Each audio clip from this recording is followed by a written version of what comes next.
Welcome to Focus Groups. I'm Derek Whitaker, and he's yawning already. We haven't even started. Shame. All right. Didn't want to bore you that much, my friend.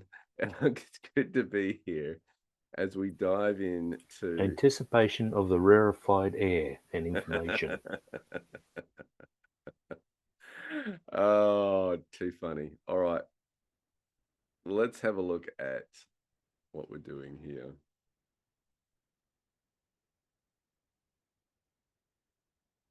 We're up to Exodus chapter 18. And last time we met, we were looking. Let's pick up the story from last time just to refresh the memory. And I could have clicked there. That would save me a little time. Not Jesus. Moses was asked to get water from the rock by the Lord when they were complaining. So he's brought them out of that period of, hey, we give you manna in the desert. And then they're getting thirsty and stressing about that. And we had that unique story about the Amalekites and how they had victory over them in that situation as well, which is a different way of modern warfare. So we pick up the story now from Jethro's advice. And Jethro, the priest of Midian, okay, he's a priest. Moses' father-in-law heard of all that God had done for Moses and for Israel, his people. The Lord had brought Israel out of Egypt. Now remember that Moses had spent 40 years in the desert before going back into the desert to get the children of Israel out of Egypt. So he's very familiar with the desert. And of course, he spent quite a bit of time with his extended family. His wife, Zipporah, and also getting to know his in-laws. So Jethro here is his in-law, and he heard of all that God had done for Moses and for Israel, his people, that the Lord had brought Israel out of Egypt. Now, that's big news. He wants to go and check it out for himself, and why wouldn't you? Then Jethro, Moses' father-in-law, took Zipporah, Moses' wife, after he had sent her back with her two sons, of whom the name of one was Gershom, for he said, I have been a stranger in a foreign land. And the name of the other was Eliezer, for he said, the God of my father was my help and delivered me from the sword of Pharaoh. You can see that names are very, very important in Judaism. Very important, linked to identity and destiny. And Jethro, Moses' father-in-law, came with his sons and his wife to Moses in the wilderness, where he was encamped at the mountain of God. Now he said to Moses, so for some reason he's hanging out with his son and his wife. They're all staying with dad while Moses is doing his thing. And they're meeting him here. And Joseph, my father-in-law, came with his sons and wife in the wilderness where he was encamped at the mountain of God. Right, so that's pretty significant. They're in the God's presence. Now he said to Moses, I, your father-in-law Jethro, am coming to you with your wife and her two sons with her. So Moses went out to meet his father-in-law, bowed down and kissed him. And they asked each other about their well-being, and they went into the tent. And Moses told his father-in-law all that the Lord had done to Pharaoh and to the Egyptians for Israel's sake, all the hardship that had come upon them on the way, and how the Lord had delivered them. So he's telling them the whole backstory. Then Jethro rejoiced for all the good which the Lord had done for Israel, whom he had delivered out of the hand of the Egyptians. And Jethro said, blessed be the Lord, who's delivered you out of the hand of the Egyptians and out of the hand of Pharaoh, and has delivered the people from under the hand of the Egyptians. So there's rejoicing in that deliverance that God has given them. Now I know that the Lord is greater than all the little g gods, for in the very thing in which they behaved proudly, he was above them. Isn't that interesting? He's recognizing the cultural and spiritual significance of Egypt and what God has brought them out of there. And I think that's important to understand. We have to realize that we wrestle not against flesh and blood, but there are spiritual powers behind a lot of people's behaviors that can influence them. Then Jethro, Moses' father-in-law, took a burnt offering and other sacrifices to offer to God. And Aaron, I should say, came with all the elders of Israel to eat bread with Moses' father-in-law before God. So this Jethro is very much honoring God through this whole process. Burnt offerings, sacrificing to offer God. He's a godly man. And that is important to recognize because he is one who has things in order in his household.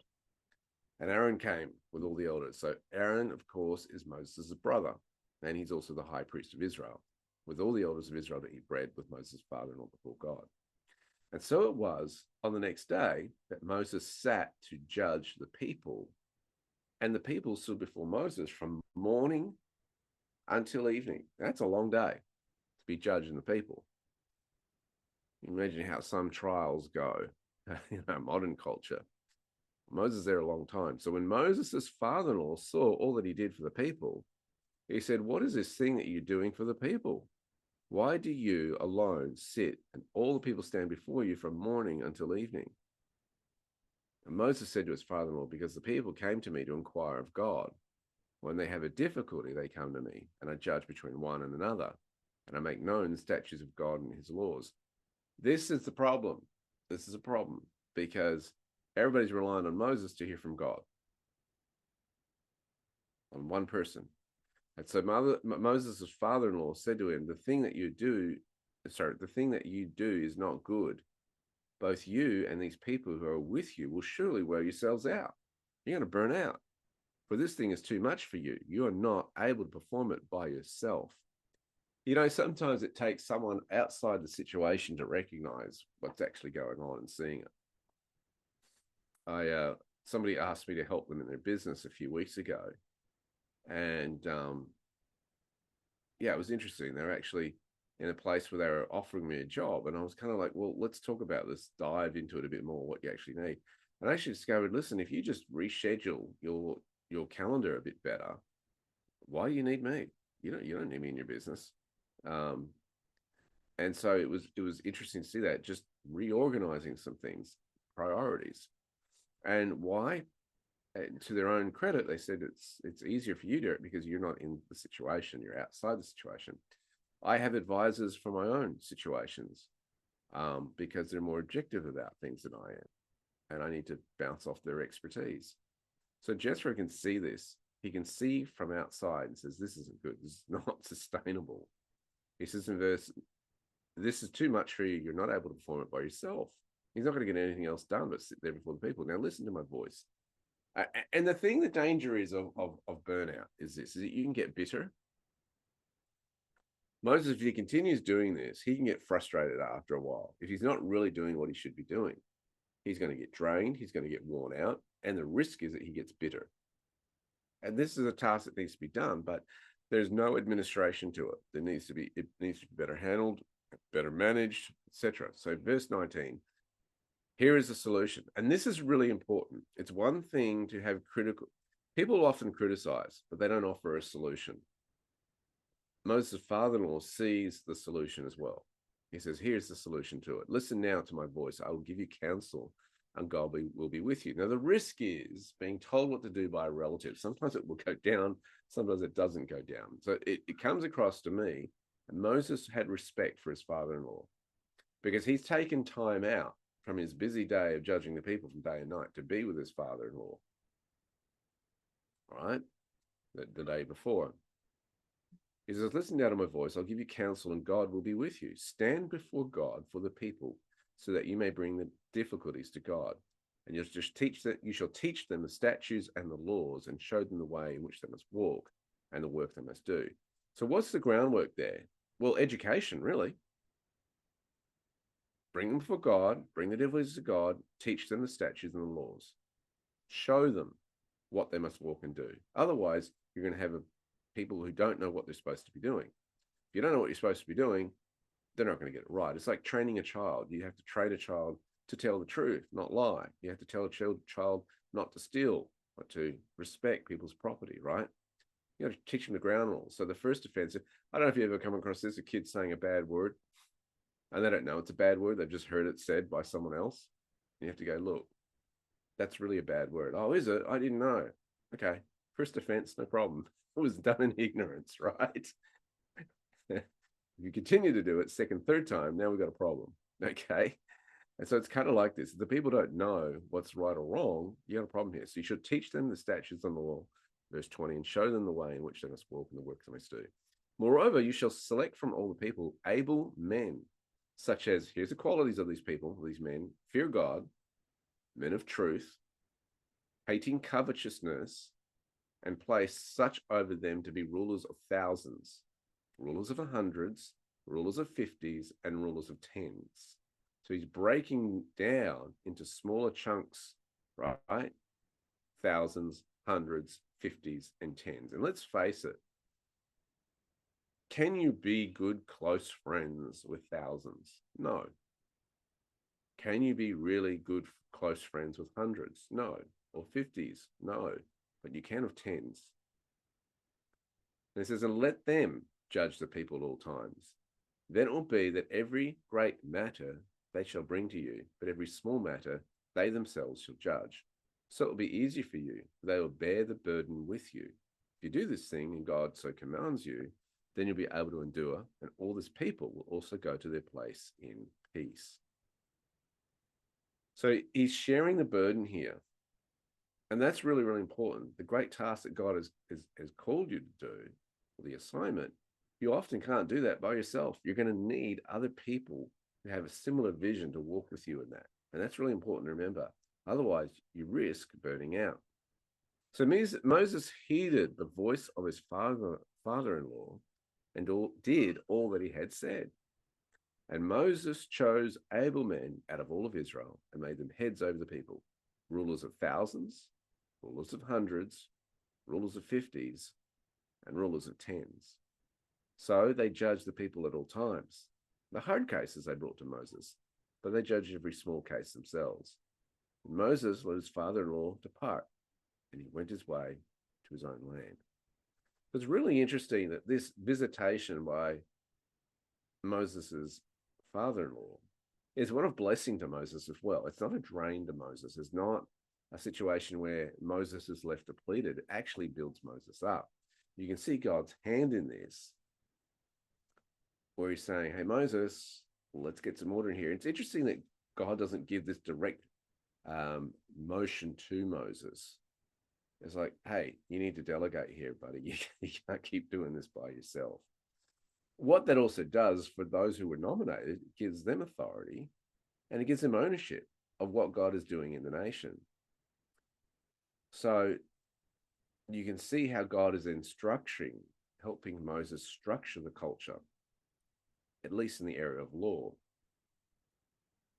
And of course, there's many different needs of a nation. That's why government, for example, has different departments, governance. Now, whether you like government or not, we're going to get into that debate, but there always needs to be some sort of government, some sort of order, particularly when there are people en masse. And his father-in-law is demonstrating this. So what I would say to you is this: whatever God is calling you to do, whatever assignment it is, have a think about who's on that team. Now, not everybody will be on that team, and that's okay. If that's not their assignment, you don't want them involved, okay? It's okay if they say no. Don't take it personal. It's just, hey, maybe God's got them doing something else. That's cool. But there may be those that, hey, want to partner with you and walk with you in that and what you're doing.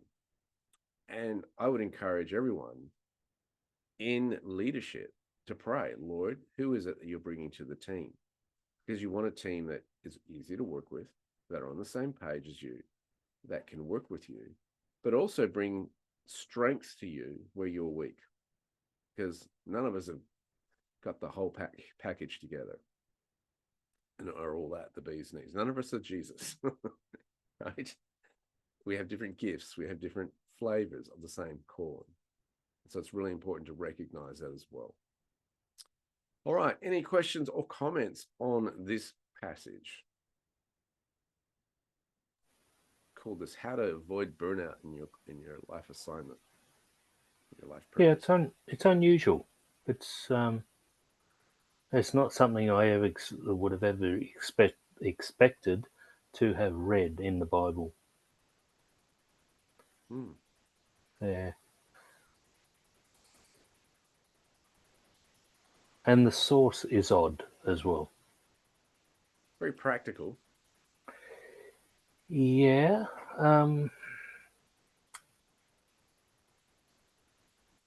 Brings up some interesting thoughts about listening to relatives and things like that,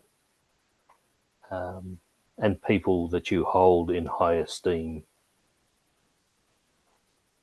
Hmm. This is not for every family situation. This is a healthy relationship. Yes, yes, and not every family has that degree of healthy relationship. I mean, Look at, look at what Moses entrusts to his father-in-law. He's still okay with his wife being around his father-in-law and his children being around that influence as well, his sons. And I think it's important to recognize that it's not a narcissistic type relationship. It's not a dysfunctional type relationship. It's a healthy relationship. yeah, and the fact that he has respect for his father-in-law. I mean, there's no way you can read into that situation that his father-in-law has more authority over Moses' family and family unit than than what Moses does. So, in theory, Moses has actually sent his wife and sons there to basically, well, put them in safety effectively. What's also interesting is Jethro leaves at the end of the chapter too. It's a short stay. He doesn't outstay his welcome. Yeah, there's no indication whether Moses' wife and children go with him. Oh, there might be the next chapter or so. Uh, Yeah, we'll follow on that. I would assume they stay, but it doesn't mention that in this chapter. It just says, and Jethro left. And Moses let his father-in-law depart, and he went his way to his own land. In other words, Jethro has his own assignment. He has his own life purpose as well, and he recognizes that Moses has his. There's that respect there.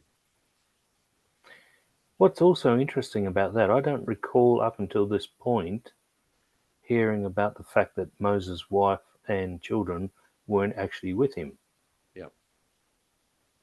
You do hear a lot of Moses and Aaron all the way through, Yes. but you hear nothing about his wife and kids. Yeah. Now, we hear a lot, and have heard a lot for the past 10 years or whatever, about dysfunctional families, and it's become a big thing, dysfunctional families. Um,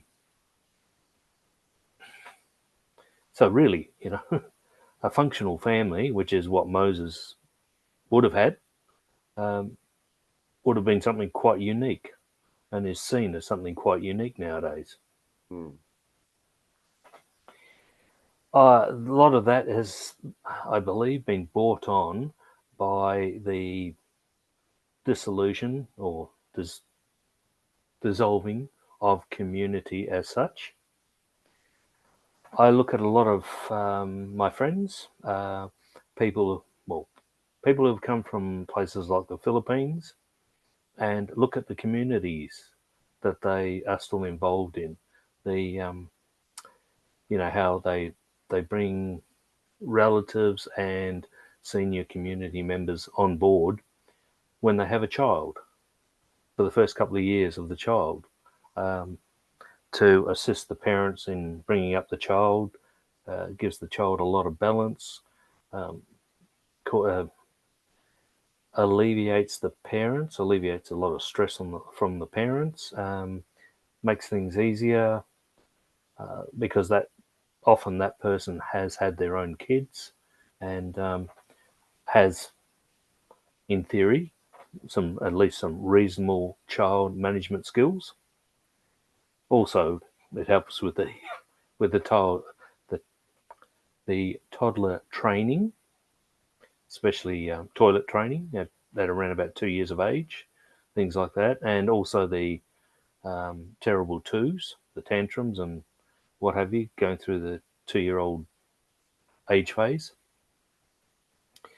So there's a lot of benefits of community that we've lost because of the setup that we've got in the more developed countries. Well, sometimes development takes away the necessities, the real necessities in life, the things that actually make your life a lot better. I certainly think with two parents working, it certainly has not helped family life. In that a lot of the raising of the children is given to an institution or a business as opposed to the need that the child has of the parent, especially in early years of development and that sort of thing. And look, I know that everyone can't be in that situation where they can stay at home and do that, but at the same time, a lot of it is values and priorities as well. What is really important? And, Yeah. and that's a choice. Well, even with a single parent working, the size of the family makes a difference, and the distribution of tasks and the valuing of tasks also comes into the equation. Environment Now, as well, regional versus city living, urban living. oh, for sure. Mm. Now, a lot of people see that the person going out to work is in a more arduous situation than the person staying at home. But then, if you switch it around, if people were able to reverse their roles, they would then have an appreciation of what the other person is actually doing. There's, at one stage there was a lot of focus on how arduous staying at home was, because you had very little interaction with other people.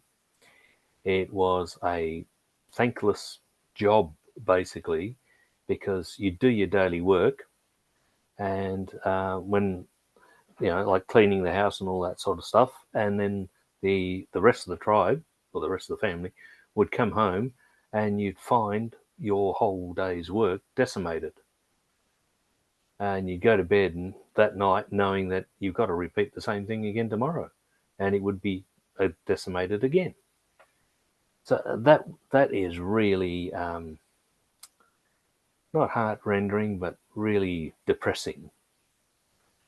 So I guess it was little wonder that there were a lot of depressed housewives through certain eras of human existence,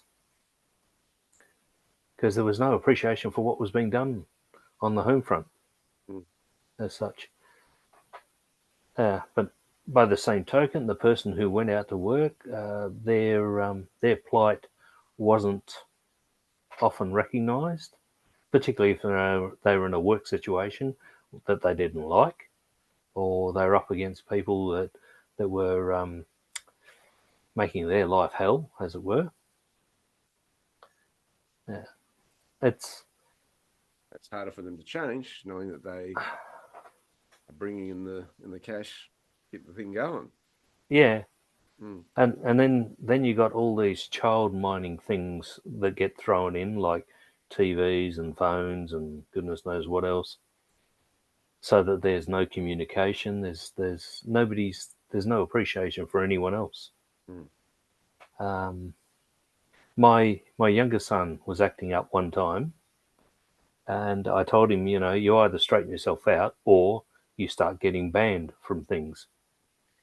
And one of the things that was really aggravating, or getting him aggravated, was when he played Nintendo or Sega. And he got to the point where I said, no, that's it, you're done. Um, you're banned from that for the next 2 weeks, which happened to be the holidays. And I said, if you don't straighten up during that time period, you're going to be banned till the end of the year, which was, then going to be another 3 months. Within 2 days, he had totally changed his attitude, and in fact, he was harassing everyone to play card games with him and board games and things like that. So he knew what was going on. He wised up to it. Mm. It was just a pity that none of the rest of us had the time to participate in the board games or the card games. Mm. So it's unless you can get everyone on board in a family, it does make it difficult. And this is where the community and the extended family actually had its place. But we don't often have that anymore. Well, in Australia, we don't have it to a great degree. And it's interesting to watch this whole thing on a corporate level too. Moses is being told, "Hey, you can't keep operating. Well, you're the guy. You're the celebrity-driven type leadership here. The personality-driven type leadership. You've got to share this load." Well, yeah, I mean, have you read the Rich Dad Poor Dad series of books?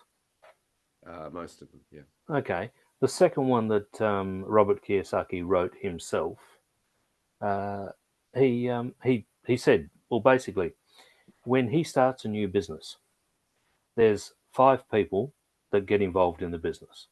Himself is the ideas man. Then he gets a HR person. He gets an accountant. He gets an overall business manager, and he gets a day-to-day business manager. Right Mm. now, once he gets those people in place, the HR person will find all the right people after that to do things. The accountant will take care of the financial side of things. The day-to-day operations manager will do the day-to-day operations manager, and the overall manager will keep everything going in the right direction. And he himself bows out of the situation, because if he stays in the situation, he will corrupt it. And I've actually seen that with a couple of other businesses, that the idea was good. It was to help people, and the guy got in there and he built the thing. But then, excuse me, and then he got the right people in place for the accounting, for the overall management, and all those things. But then he had other people whispering in his ears, telling him, "You do this, and things will be so much better, and do that, and things will be so much better." And he still had his finger in the pie. He should have backed away. He should have let the the manager that he put in place deal with these people, because that manager would have stopped them. Yeah. And so it was a business that went up and down for a fair while. Um, I don't know where it's at the moment, but I think it's still going. But these people that kept disrupting the business, most of them, if when they couldn't push their ideas through, they ended up leaving, which was a good thing for the business. As a result, it helped a lot of people. What we've got to recognize, that one of the dangers that I've found is in church organizations to say we need to run this like a business. It's like, no, because the church is not a business. It's about people, not profit, and it has to be run differently. Additionally, there needs to be someone who, yeah, it really needs to come to a point where people who are the leadership need to be seeking, God, where are you taking this? What do you want Well, us to do? It's really God is the head. What is your agenda here, Lord? Not our clever, creative ideas. There can be great ideas, and then there are God ideas. And it's like, Lord, let us be working with your ideas that you're in. see, the issue there is the word business Mm. and your interpretation of the word business. See, to me, yes, it is a business, but it's the business of people, not the business of money. Yeah. And that's the clarity. Okay, for argument's sake, a hospital. What is a hospital in the business of? It's in the business of healing people, not in the business of being financially sound. it's good if it's financially sound while it's healing people, while it's dealing with people.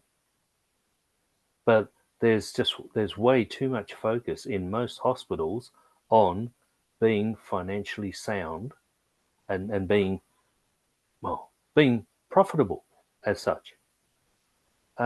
There's probably sufficient grants, etc., available to hospitals if required to keep them afloat and keep them going. And you can attract funding to a hospital. To really make a hospital a viable business, first of all, you have to have quality staff throughout the hospital, and that means not overloading your staff and things like that. Now, if you've got, say, 20 accountants at running the financial side of things, that raises a huge question to me: is why have you got all these accountants there? Are they just keeping an eye on the money? And how many people do you need to do that? Most people aren't going to go out and spend money willy-nilly on stuff that's not required. No, they would get stuff that's actually required to support the patients in the hospital, not to buy flashy chairs or do this or do that, and get stuff that's not required. And if a lot of their time is spent recording where they spend money and justifying why they've spent money, the only person asking those questions is an accountant. And why are they asking that question if the person is doing their job properly and not overspending? Yeah, a lot of it comes back to being able to read situations. And this was brought home to me many, many years ago. The first real manager that I ever had in any place that I worked was not liked by anyone in the team except me. Because this guy, he managed the team. He didn't sit there and do the same work that we did, which all the previous managers had done. This guy gave you 10% more work to do than what he thought you were capable of. If you managed to do that and did it successfully, and he would then give you a bit more, which meant you started to grow. There was one person in the team, he said, well, he gave us some work. And she said, I can't do that. And so he asked her, well, what can you do? And she said, I don't know. He said, well, okay, go sit in the corner, and when you worked out what you can do, come back and talk to me. She sat in the corner for a week or more before she actually came back. But he was giving her the opportunity to show just what she could do. She didn't want to do anything. She was actually riding the coattails of another female in the place. And she just followed this other female around and, mouth off with this other female against anyone else that was available to have a go at. When that other female went on holidays, she had no one to support her. She was actually very nice. And someone made the comment to me, she's been very nice to you for the last 2 weeks. I said, yeah, I know. Because the person she hangs on the coattails of is not here. So she can't afford to be nasty. But the thing was, this guy managed the people under him. And the tangibility that he got was the happiness of the people under him, the contentment of the people under him. Most people, the tangibility they look for is the financial reward they get, or the number of tasks that they've completed, or the work that they put in needs to show something. Being a manager, what does the work you put in show? And how does it show? Most people don't recognize it, and they have no idea on how to look for for the results from management. And the real result from management is contentment of your staff, lack of issues, things like that. It's not, oh, I've written several different papers today or several different reports. I have yet to find too many managers who, when given a report from a subordinate, agree 100% with the report and simply rubber stamp it without changing anything.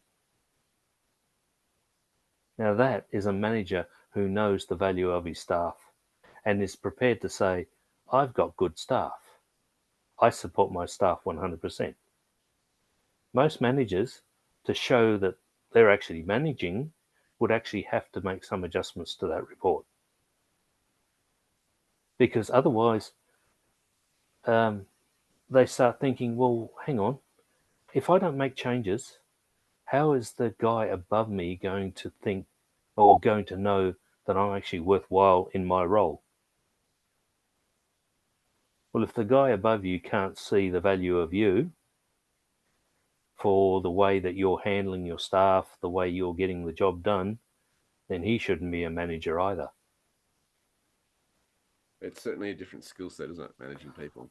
Oh, for sure it is. Being able to, well, first of all, you've got to be able to listen to people. And you've got to be able to say, okay, just because I think I'm higher up the echelon than what this person is, doesn't mean to say that that person's opinion or words or anything is less valuable than mine. There was consideration at one stage in the IT industry where a person with a skill set, and they used to call them subject matter experts. A subject matter expert, in theory, should be able to be paid at a much higher level than their manager because they were an expert in whatever they were doing. Now, you could equate the same thing to them. Let's say an automotive shop. All right, you've got a mechanic who's very, very good. You can put them on any job; they'll do the job quickly. They'll get it right. They know what they're doing. They've got expert diagnosis capability. Now, in theory, that guy could get paid twice what his supervisor gets paid, because his supervisor may be half the mechanic that he is. So why should the supervisor get paid more? Simply because the supervisor, being the supervisor, thinks he's at a higher level. Well, he is in the hierarchy of things, but he's not better than the good mechanic. So, this is why unfortunately that part of the system does not work too well. Yeah, but managers, a lot of people aren't real managers, and they should never be in the position. And to hold that position, they have to do it by deceit, by pretending that they actually know what they're doing. They have to make changes to prove that they know what they're about, and they are upgrading the documentation or the quality of what's being produced and all that sort of thing. Yep, that's interesting. People dynamics and how secure somebody is, and ultimately, our security needs to come from the Lord. We live in our assignment.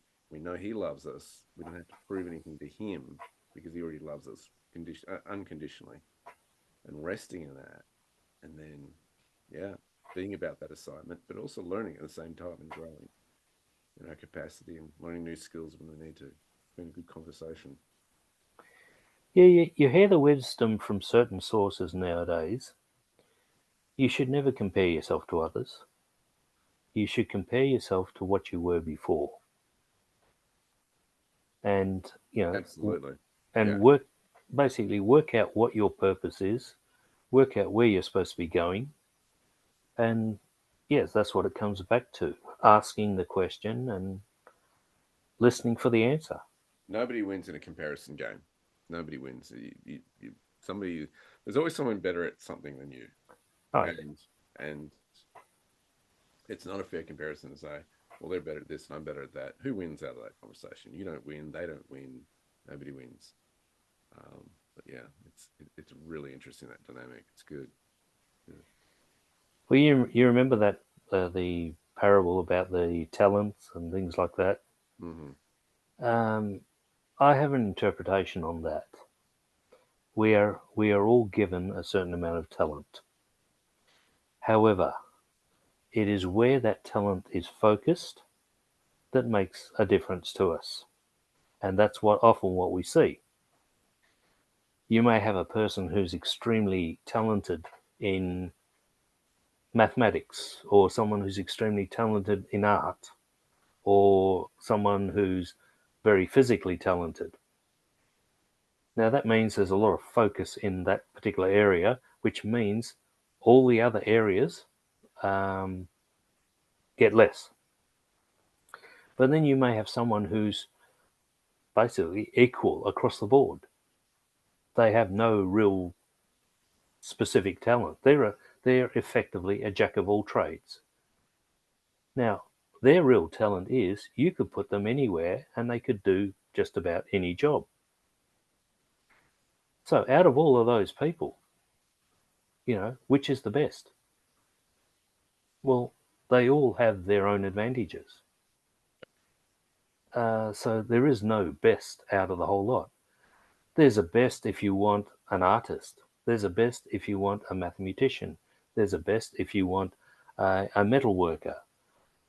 But if you want an all-rounder, you go to the jack of all trades.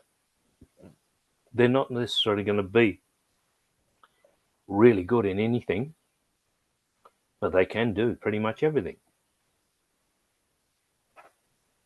Yeah. Different folk. Yeah, We all need it. We all need and it. that's why there's no sense in comparing yourself to someone else, Mm. because you know you're going to get beaten in one area or another.